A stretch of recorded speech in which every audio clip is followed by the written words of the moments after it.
ఎంత అవుతుంది, జేబు రుమాలు అంత అవుతుంది. ఇది మగాళ్ళు జేబులో పెట్టుకోవచ్చు, ఆడవాళ్ళు హ్యాండ్ బ్యాగ్లో పెట్టుకోవచ్చు, కానీ మన వాళ్ళకి బద్దకు పెట్టుకోవచ్చు. కానీ ఇప్పటికైనా ఇప్పుడు ఈ ఊళ్ళో క్యాన్సర్ ఉందని భయపడుతుంది మేడం. ఎందుకంటే మా ప్రజలు బాగుండాలి అనే ఉద్దేశంతో ఇవాళ ఇంత మెగా క్యాంప్ పెట్టించారు. కాబట్టి ప్రజలందరూ కూడా ముఖ్యంగా మీరు ప్లాస్టిక్ తెచ్చుకోకండి. ఎందుకంటే కూరగాయలకు వెళ్ళినా మీరు ఎక్కడికి బయట పళ్ళు కూరగాయలు ఈజీగా తెచ్చుకునేది అయ్యే.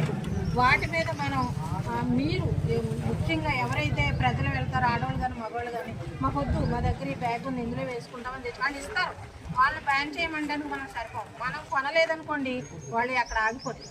కాబట్టి ప్రతి ఒక్కరూ కూడా బ్యాగులు ఇదే ఈ నానో క్లాతే కాదు, జూట్ బ్యాగు, గుడ్డ బ్యాగులు పట్టుకుని వెళ్ళండి. ఇంటికాడ ఇంకా మనకి వేరే మైక్రో సంచి, బియ్యం సంచులతో కూడా కుట్టించుకుంటున్నారు, అది కూడా చాలా మంచిది. కాబట్టి మనం వాడేది ఫస్ట్ ప్లాస్టిక్. దాంతో మీకు క్యాన్సర్ ఏదో ఆ టవర్ ఉందని ఇంకోటి ఉందని కాదమ్మా.